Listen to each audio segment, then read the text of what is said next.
بسم اللہ الرحمن الرحیم۔ معزز خواتین حضرات، السلام علیکم ورحمۃ اللہ وبرکاتہ۔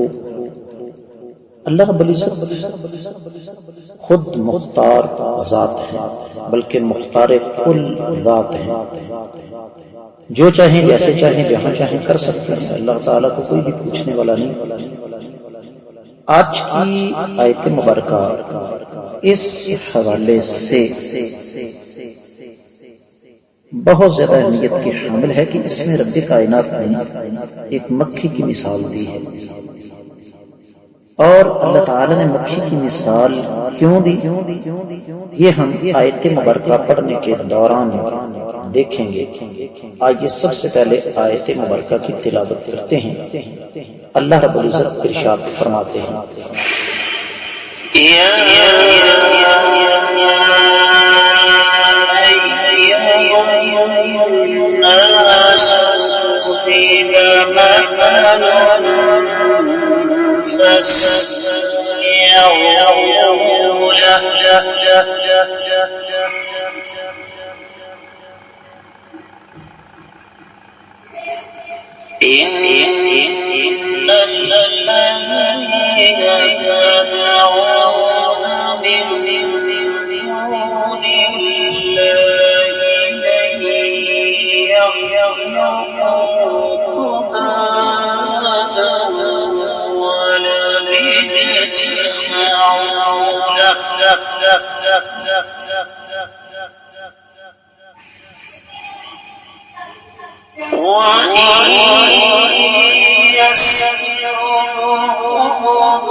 معزز خواتین حضرات، رب کائنات کی پاکیزہ کتاب قرآن مجید پارہ ہے 17، سورہ مبارکہ کا نام الحج اور آیت مبارکہ ہے 73۔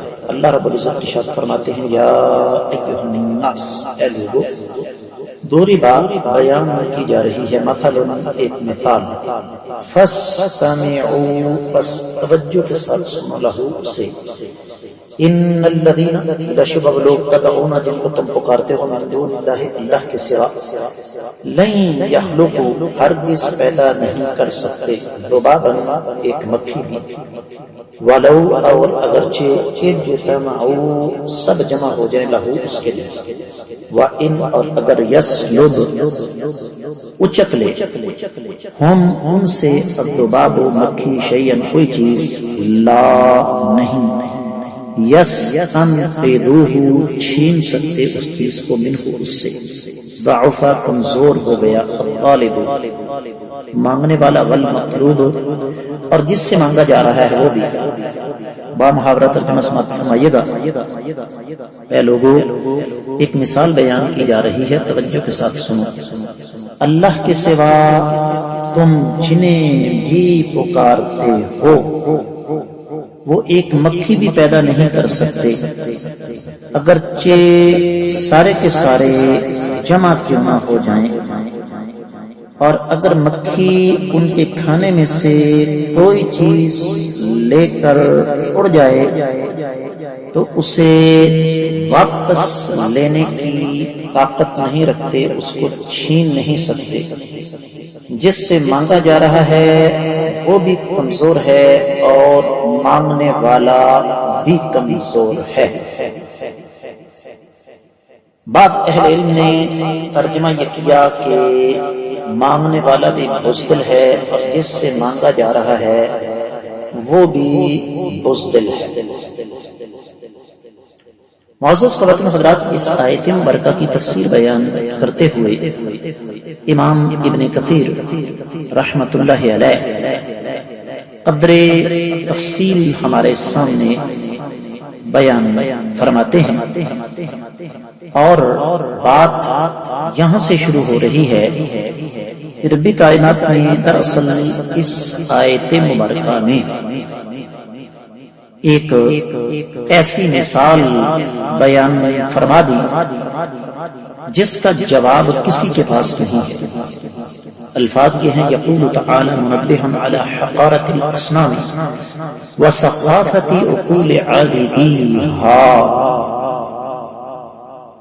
رب کائنات یہاں پر بتوں کی حقارت اور جو عبادت کرنے والے ہیں ان کی بے عقلی کی انتہا کا تذکرہ فرماتے ہوئے کہہ رہے ہیں، کیا لوگوں تمہیں ایک مثال دی جا رہی ہے جس کو توجہ کے ساتھ سمجھو۔ یہ جن کو تم اللہ کے علاوہ پکارتے ہو سارے کے سارے جمع ہو جائیں، بت بھی اور دیگر معبود بھی، تو ایک مکھی بھی پیدا نہیں کر سکتے۔ اس مناسبت سے مسند احمد بن حنبل کی ایک حدیث امام ابن کثیر رحمۃ اللہ علیہ نے کرائے، حدیث قدسی ہے، صحیح سند کے ساتھ موجود ہے کہ اس شخص سے زیادہ ظالم کون ہے جو میری طرح کسی کو بنانا چاہتا ہے۔ اگر واقعی کسی کو یہ قدرت حاصل ہے تو ایک ذرہ، ایک مکھی یا ایک دانہ اناج کا خود بنا کر دکھائیں۔ اور صحیح بخاری کے الفاظ ہیں 5953 حدیث، وہ ایک ذرہ یا ایک جو ہی بنا دے۔ ابن کثیر رحمۃ اللہ علیہ فرماتے ہیں کہ یہ مکھیوں کا مقابلہ نہیں کر سکتے، کیونکہ مکھی ان کے کھانے کی چیز لے کر اڑ جائے تو یہ بے بس ہے، اسے اپنی چیز واپس نہیں لے جا سکتے۔ تو ان سے زیادہ کمزور، ان سے زیادہ ناتواں کون ہو سکتا ہے؟ سیدنا عبداللہ بن عباس رضی اللہ تعالیٰ عنہ کا قول نقل فرمایا ابن کثیر رحمۃ اللہ علیہ نے کہ طالب سے مراد یہاں بت اور مطلوب سے مراد مکھی ہے۔ ابن جریر رحمۃ اللہ علیہ بھی اسی بات کو ہمارے سامنے رکھتے ہیں۔ دوسرا ایک مطلب بیان کیا ابن کثیر رحمۃ اللہ علیہ نے کہ طالب سے مراد عابد یعنی عبادت کرنے والا، اور مراد مطلوب سے مراد اللہ کے مقابلے میں کھڑے کیے جانے والے باطل معبود ہیں۔ تو اللہ تعالیٰ سمجھانا یہ چاہتے ہیں کہ اللہ کی قدر و منزلت ان ظالموں کے دلوں میں کیوں نہیں رچی بسی، اللہ کے مقابلے مخلوق کو شریک کیوں کر رہے ہیں۔ جو ذات بابرکات چیلنج کرے، سورۃ الروم کی 27 آیت مبارکہ ابن کثیر رحمۃ اللہ علیہ کرے، وَهُوَ الَّذِي يَبْدَأُ الْخَلْقَ ثُمَّ يُعِيدُهُ وَهُوَ أَهْوَنُ عَلَيْهِ۔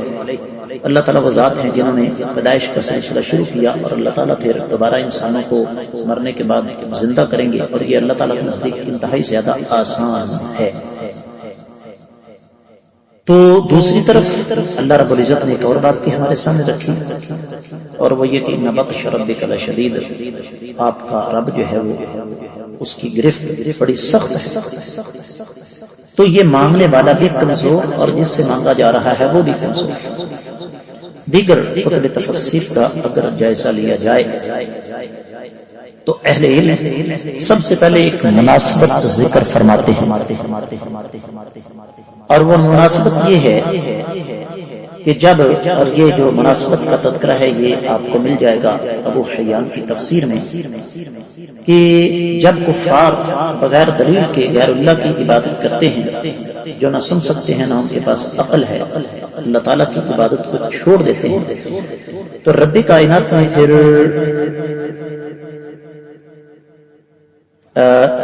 یہاں اس بات کو ایک اور انداز سے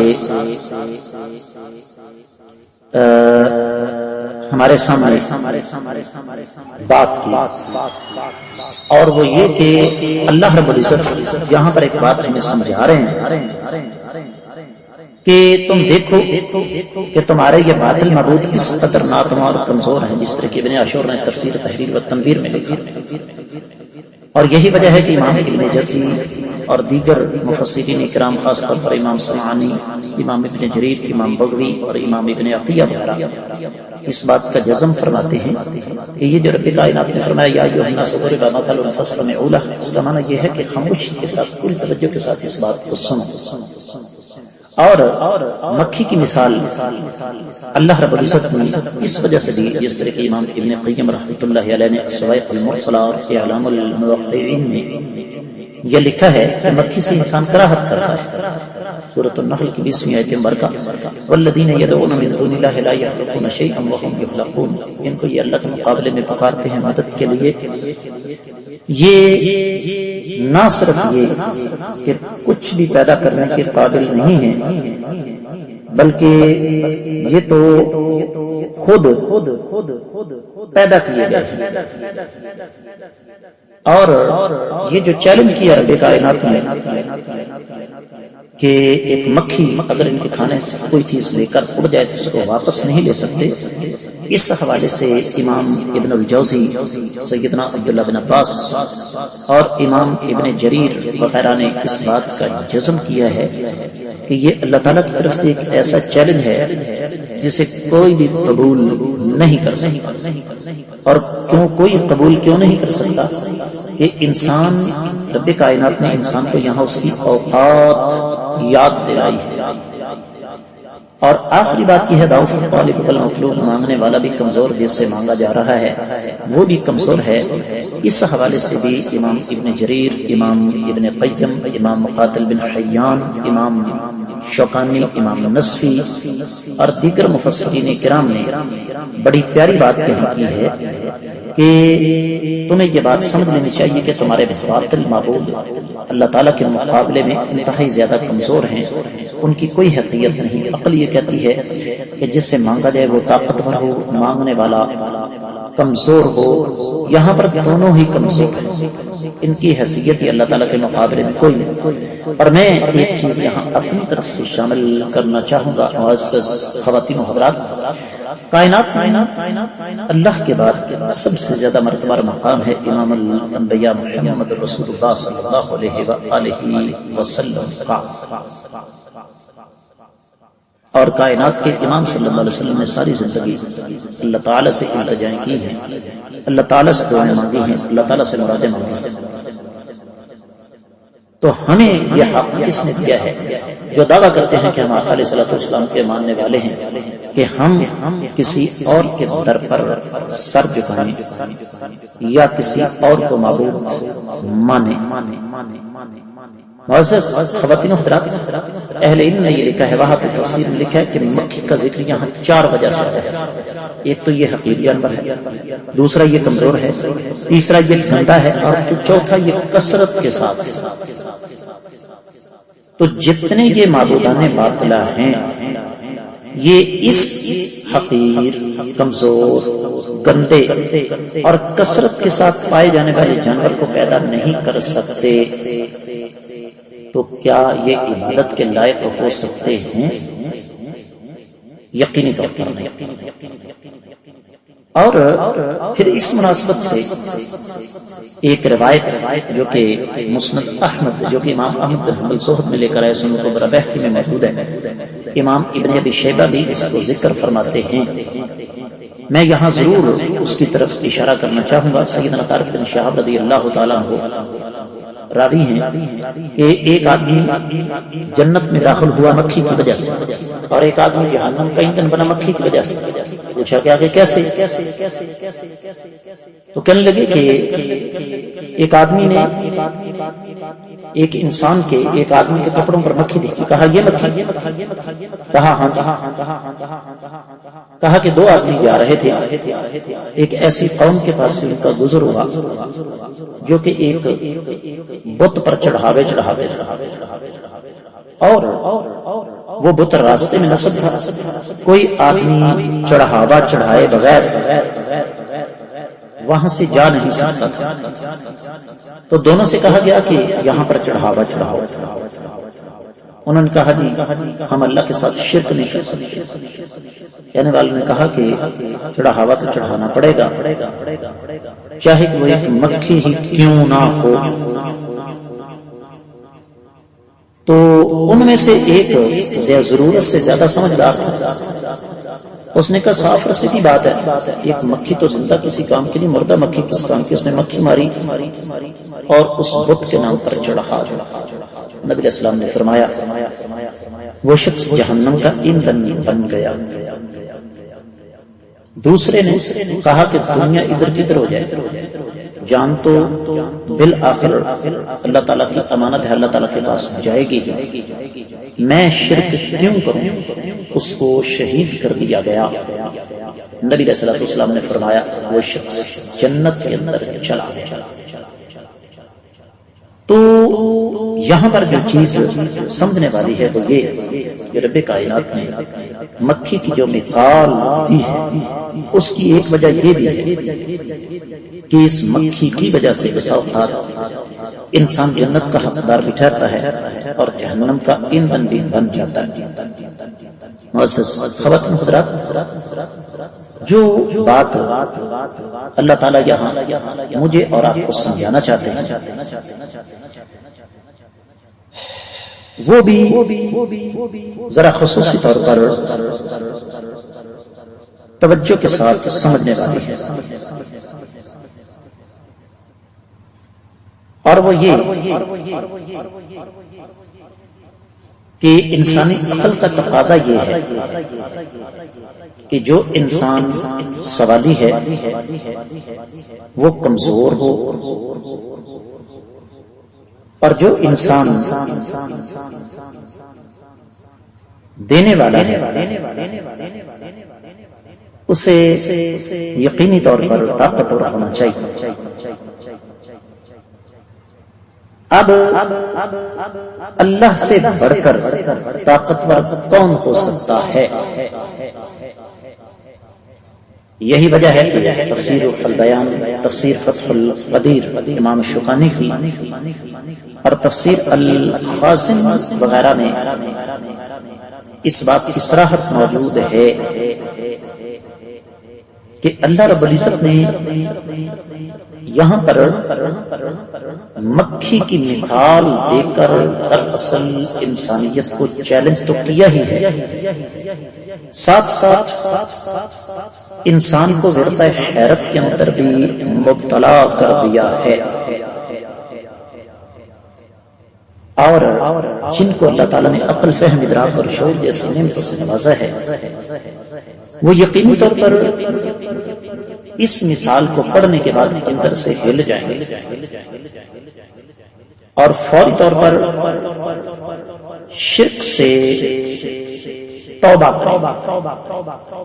اور یہی اللہ تعالیٰ کی مرضی, یہی اللہ تعالیٰ کی منشا اور یہی شریعت کا تقاضا ہے.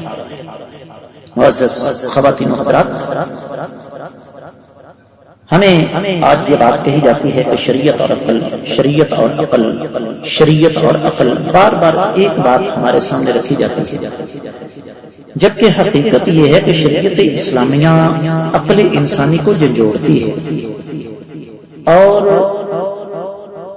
جب انسان عقل سلیم کو, لفظوں پر غور فرمائیے گا, جب انسان عقل سلیم کو استعمال کرتا ہے تو پھر شرک کرنا تو دور کی بات ہے, اس کے بارے میں سوچ بھی نہیں سکتا. تو یہ مکھی کی مثال رب کائنات میں دراصل انسان کی عقل سلیم کو جھنجھوڑنے کے لیے یہاں پر بھی مجھے اور آپ کو سمجھانے کے لیے یہ مثال اللہ نے یہاں پر دی ہے۔